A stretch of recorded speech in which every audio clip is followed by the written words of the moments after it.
Anies soal polusi udara, dari cerobong PLTU terbawa angin ke Jakarta. Jakarta, baca pres Koalisi Perubahan untuk Persatuan, KPP, Anies Baswedan merespons soal polusi udara di Jakarta.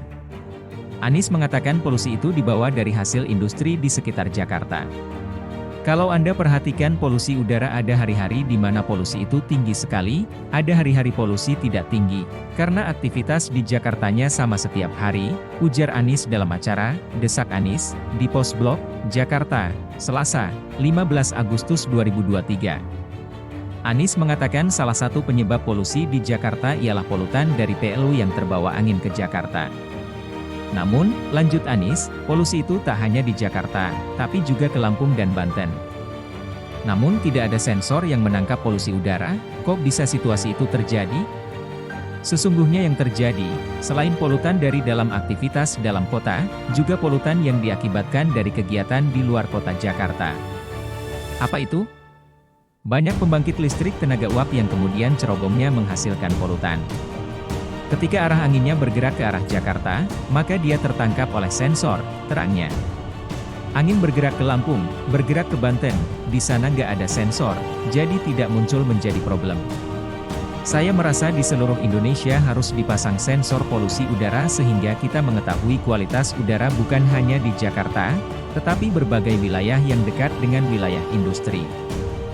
Industri apapun supaya kita bisa melindungi seluruh rakyat, sambung Anies. Ex-Gubernur DKI Jakarta ini mengatakan sensor pendeteksi polusi tidak mahal. Alat itu tidak terlalu mahal.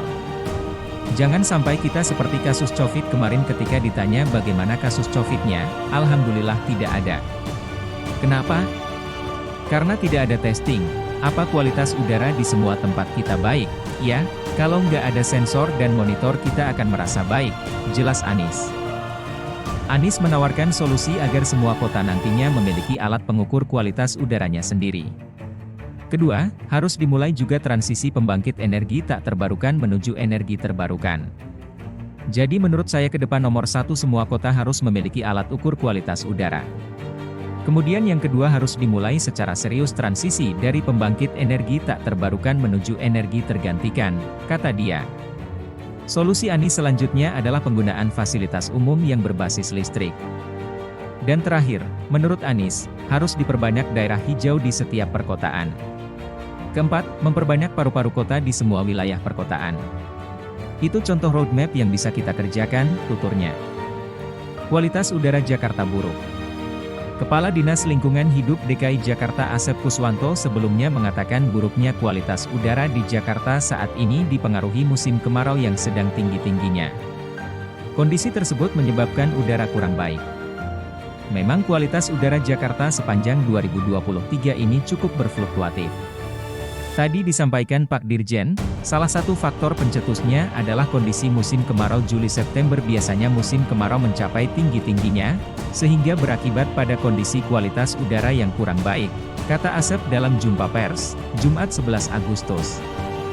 Asep menerangkan, saat ini Pemprov DKI tengah menyusun regulasi. Salah satu aturan yang sudah ada, lanjut Asep, adalah Instruksi Gubernur Nomor 66 Tahun 2019 tentang pengendalian kualitas udara.